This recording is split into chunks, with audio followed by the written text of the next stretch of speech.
But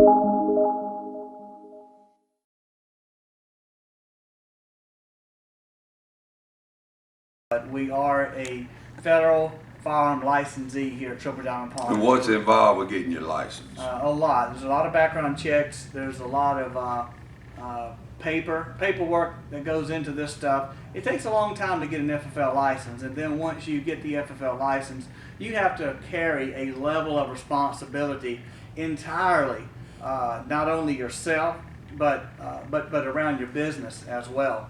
We pawn guns, we buy guns, we sell guns. Guns is part of our business. Guns is a part of the American way. It always has been. Thank God we had guns during the Revolutionary War. You know, we may not have the country that we know. I don't think everybody walking around the street actually needs to have a gun. Absolutely correct. Should some of the gun policies and some of the background checks and the questions and the stuff that people go through for the guns, should those be modified and changed? Maybe, but it's something that we have to look at. So we're a proud gun dealer here on the Mississippi Gulf Coast, and we need strong gun laws, of course, but we also don't need to infringe on the rights of gun carriers like myself, my partners, our friends and neighbors, because if someone comes into my house, hey, you're going to be met with fire meeting fire. And like I said, I don't want to hurt anybody, but I tell you what, it's my right to carry a gun, and open carry, I don't have a problem with it. There's a lot of politicians out there, right, left, and in the middle, that want to infringe on our rights and to carry guns. When we lose that right, we lose the opportunity to defend ourselves and defend our businesses and our family and our loved ones.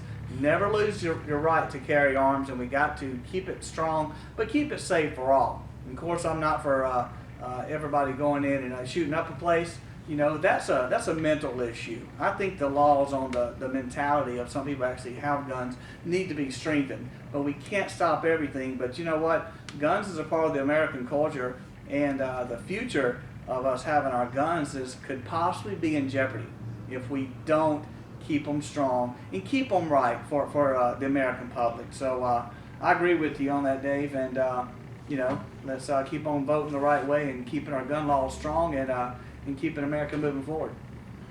Can I ask a question? You sure can. Can you tell us about the monetary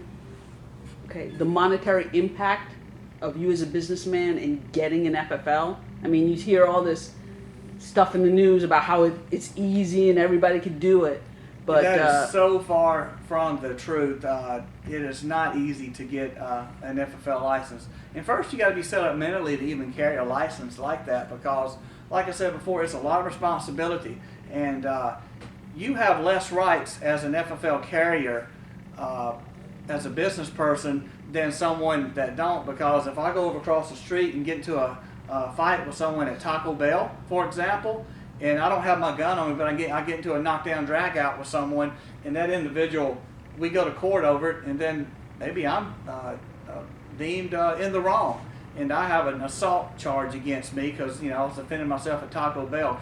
My gun license can be revoked. So there's a lot of responsibility that you take on being an FFL dealer. how much money are we talking if that just goes bye-bye tomorrow? I mean, for you as a business. Well, there's a significant part of our business that we rely on with guns. We sell guns, we pawn guns, and we buy guns. So it would be a pretty big blow to a business that actually has an FFL that uses it to create sustained business. Okay. And some pawn shops, you know, the gun business is a large majority or portion of their business. The guy up in South Haven at the pawn shop, he boasts that he's the largest gun dealer in the state of Mississippi. But you got Dad Super Pawn over in Gulfport, he's bragging, saying that he's the largest gun dealer in Mississippi. I say, hey, let everybody claim what they want to claim and shop them around and go see for yourself. I think we're the best pawnbroker on the Mississippi Gulf Coast, the most professional, and over 100 years of combined knowledge on the coast, and I challenge any pawn shop or jewelry store to go against our knowledge that we got here. But hey, we may not be the best in some eyes, but you know, it's strictly an opinion. But I say shop around, visit other stores. If someone claims to be the biggest and the best, by all means, go check them out. Okay. Well, I didn't say they're better than you, not by a long shot, You got that Casey, right. a Triple Diamond, but they are boasting that they do sell the most guns in the state. So the pawn business, you know, guns are a large segment or portion of their business. And as you made mention, Casey, Walmart has quit selling guns. Yeah. And Dick's Sporting Goods, I Walmart's believe, and has Dick's, stopped and selling they've taken a guns. huge hit in their stock, especially Dick's is almost in bankruptcy because of it. You know, Walmart does what they want to do. They want to quit selling ammo, and then they probably want to quit selling guns. You know, which is fine. You know, that'll push more business to the little guys like us. But everybody needs to be able to afford a gun, and we sell used guns here at a fraction of the price. And it's possible that some of these guns in the next few years, the prices are going to triple to kind of prevent the average Joe from actually affording to buy one. So being an FFL dealer in the pawn shop atmosphere, you can come here and buy a $600 gun right now, probably run you about $250 to $300, and that's a fact. So that's a 50% discount. That's right. Right there over the price of a retail. To be a long gun for hunting food or target practice, or a handgun to protect your family with, our prices are 40 to 50% off of retail. Can you unlock that 8K back there? I cannot unlock it. Okay, as a gun carrier and a businessman, I'm sure you've seen the kind of pushback, shall we say, from politicians in D.C.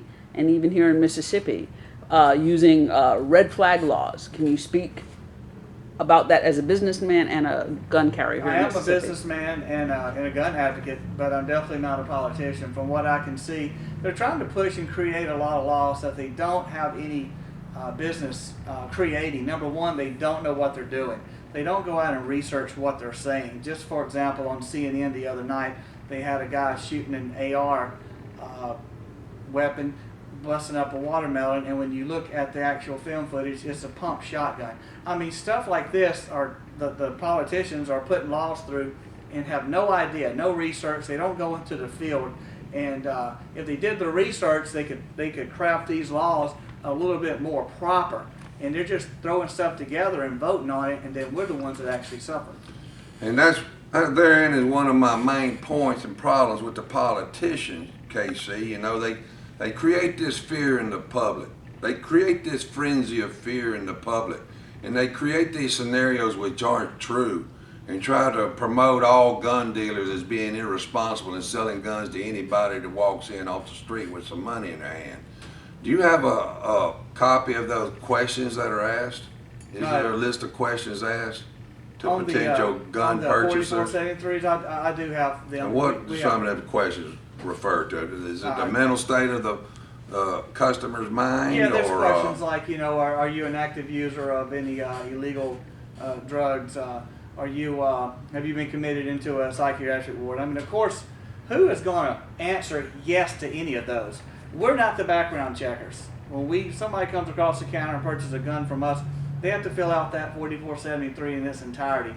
We check it to make sure everything is dotted and proper before we call it in to the FBI. So you call it in to the We call it FBI in, when they fill out the and 4473. most of the time, people do get approved, but when they deny someone, they don't tell us why. We don't have the right to ask. We tell the customer, we say, I'm sorry, but you know, picking up your firearm or purchasing a firearm has been denied. They said, why? I said, you got to call this number. We have nothing to do with that. But there's questions on that form that are just obvious that who in the right mind would actually answer yes to some of them. You know, if it was up to me, I'd change a few and modify a few of the questions. But, you know, I'm not up there on Capitol Hill Well, right how now. would you and what would you do to modify it? I would have to look at it. It would take a little bit of time, but there's probably about 5 or 6 that I would probably abolish and modify the wording on it. How many questions is there? Do you remember? There's about 15, I believe. So, One of the big myths. One of them is actually, you know, are you a United States citizen? You know, and that right there, that to me, to this day and age, don't mean nothing.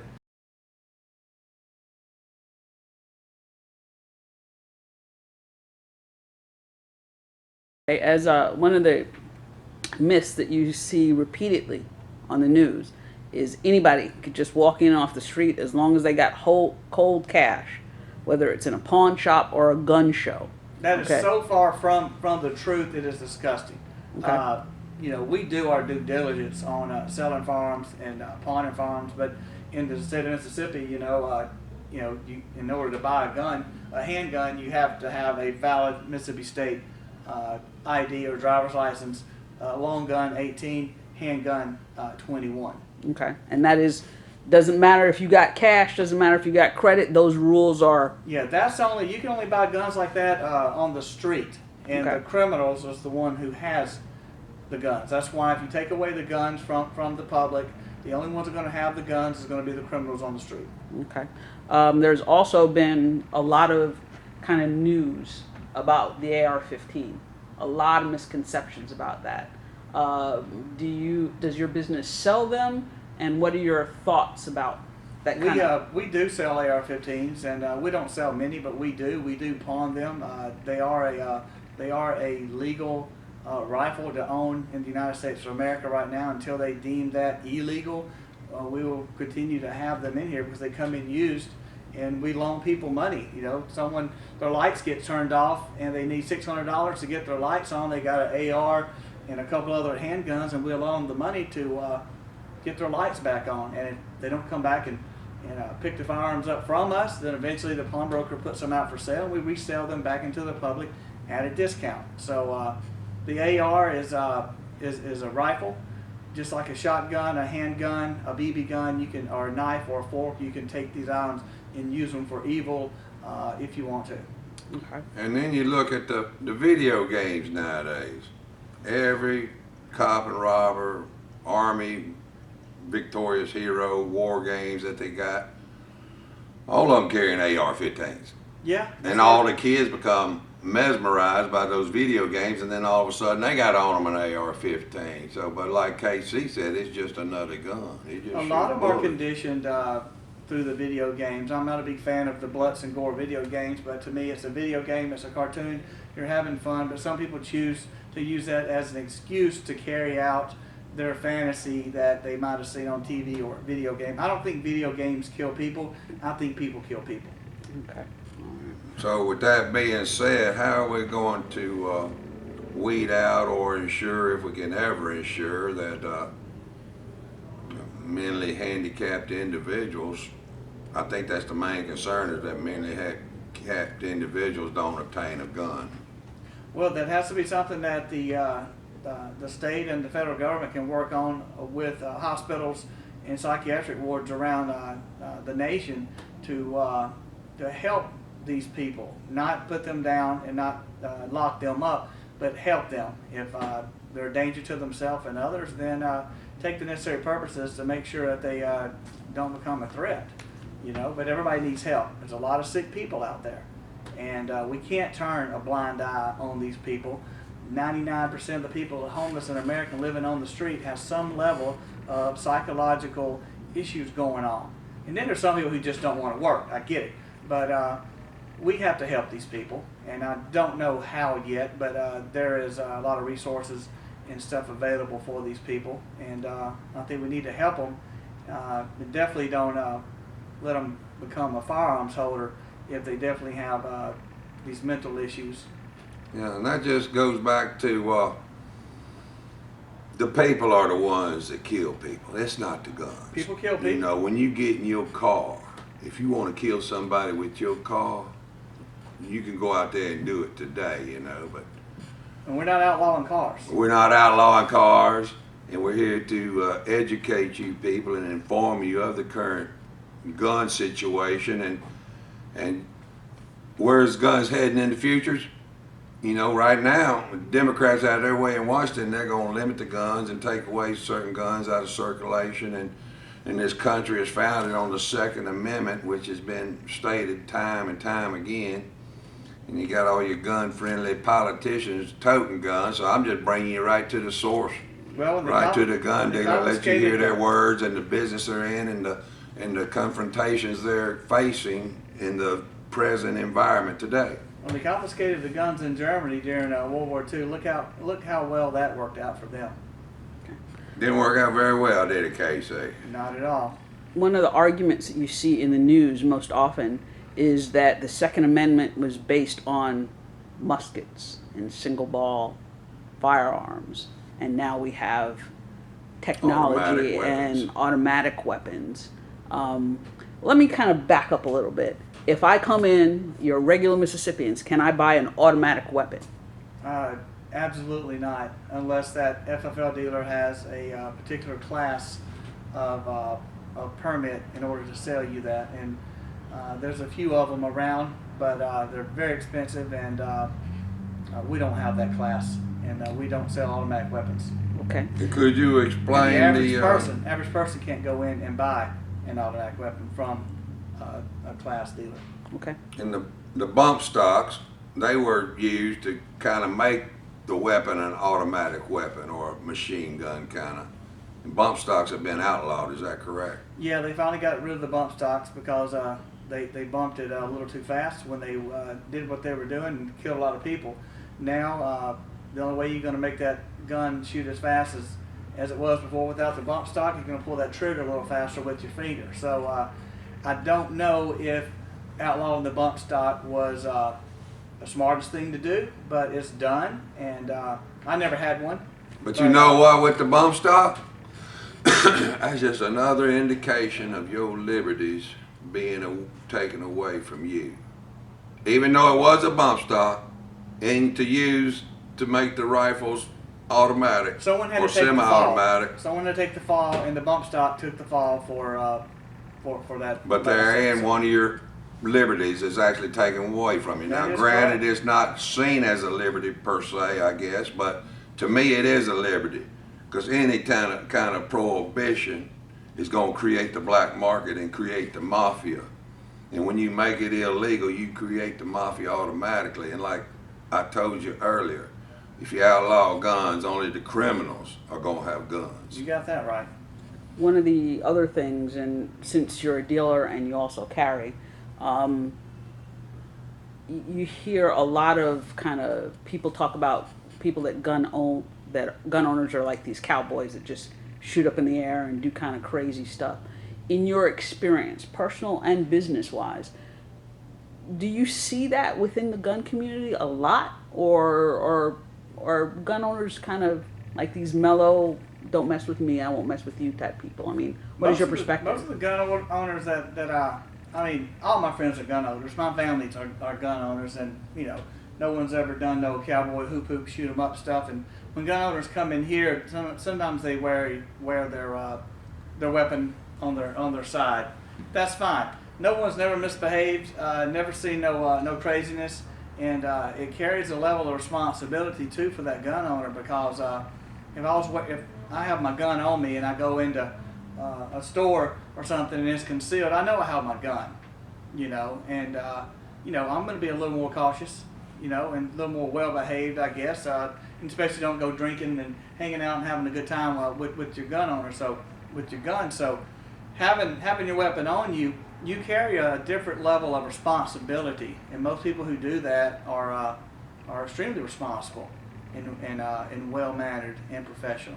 Okay. And with that being said, let's take it a step further, A lot of people are talking about if you carry a medical cannabis card, you should not have a tote concealed permit for a gun.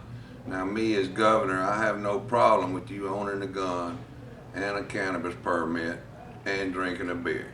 So, Yeah. hopefully I'm a little more open in my views, but where do you see it going in the future as far as it relates to cannabis use and owning guns, Casey? I mean, that particular caption that they're putting in that, I think that was, well, if we give you this, we're going to take this. And I don't think there's no correlation between a cannabis user or somebody have a cannabis card that's a gun owner. I've heard of this, but I haven't seen that law written anywhere, and I don't even know where it actually I finds believe it. it's in Florida's health cannabis law that Oregon. you can't carry a gun and have a medical cannabis card. I believe is where it's at. Right, well, I wouldn't be in Florida then.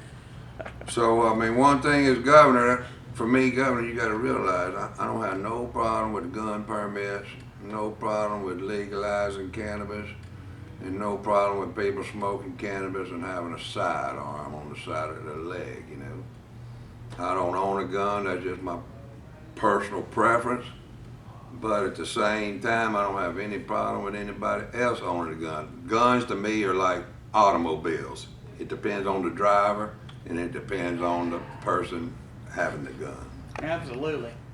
And we are back, sir. And could you tell us a little bit about your business and your name, please? Well, we are Triple Diamond Pawn and Jewelry, located 7401 Washington Avenue, Ocean Springs, St. Martin, East Biloxi, I like to call it. We've been here a little over 3 years, one of the largest two-story pawn stores on the Mississippi Gulf Coast. We are a licensed FFL firearms dealer. We sell long guns, we sell handguns, all semi-automatic. That means they're not automatic. They shoot as fast as you pull the trigger and many bullets you got in the actual chamber.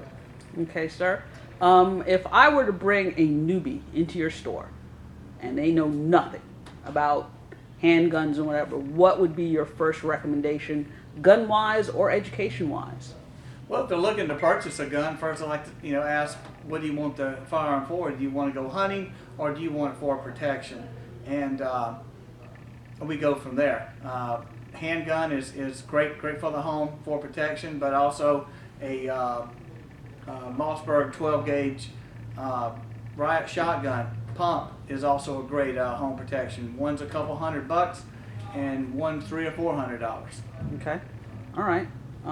Big Dave, do you have any closing thoughts for your fellow? I want KC to answer where he sees the future of the gun going in the country. Well, from what I can see and how I feel, the future of the guns, if we don't stand up and protect our Second Amendment rights, we will not have any guns personally in America in the next 10 to 20 years. Guns will be abolished, guns will be gone, and that's where I see it, because if we don't know what's going on on Capitol Hill, they're going to push these laws through and little by little take away our civil liberties.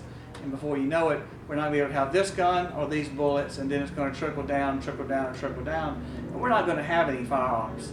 And that's going to be the travesty that actually changed the country. Okay. Big Yeah, Dave. and like me, I'm running independent. I'm running to give you your liberties back. In the current scenario painted by KC and the gun environment in the country, it's on shaky ground, people. It's on shaky ground. You got elected politicians up in Washington that only want the police to have guns, but if only the police got them, then only the criminals gonna have them also. And I believe everybody in this country has the right and deserves the right to defend themselves and their property and their family. The model guns, it doesn't matter to me, because all the guns shoot bullets, you understand? So it's in the eye of the beholder. It's in the person that purchases the gun and to their mental stability also, which has to be looked at. Now, whether we need further, bigger, broader background checks on the customers of the gun, that will be determined by your legislators. And your legislators are elected to do your will. So the least thing you can do is just pick up the phone and bend their ear and give them a piece of your mind and let them hear where you stand on this situation. As far as I stand, I'm to giving your liberties back. All the way from smoking cannabis all the way to toting a gun, My liberties have been taken away from me by these regulatory agencies created by the government that was supposed to be elected to serve the people and protect the people. Well, I'm not sure we're going in the right direction with gun control in this country as far as protecting the people. And I know we're not providing a service to the gun owners, distracting and taking away from and applying hindrances in the process of gun ownership. But we are walking a fine line there, Regina Joyce, a fine line between people's liberties and keeping the people safe. But if you're talking about guns, eliminating guns to keep people safer, then where do you stop? Do you take away all the cars? I don't think anybody wants to do that. So therein, I'm in this right. First, I'm here to show that I support the guns and the gun dealers and the gun sellers and your right to carry a gun. But secondly, I'm here to make sure your broad-based and overall liberties of life, liberty, and the pursuit of happiness in the land of the free, which is in the Constitution, is upheld, and your rights are protected by me as your governor of the state of Mississippi. Okay, big day. Mr. Casey, do you have any closing thoughts for our viewers? Just vote wisely, vote smart, and pay attention to what's going on in Capitol Hill, and know your senators, know your governors, know your state. When these laws come through and they're going to ultimately affect you, look it up, do some research. Google is a wonderful tool to tell you what's going on, and all this information is free. So be a smart voter.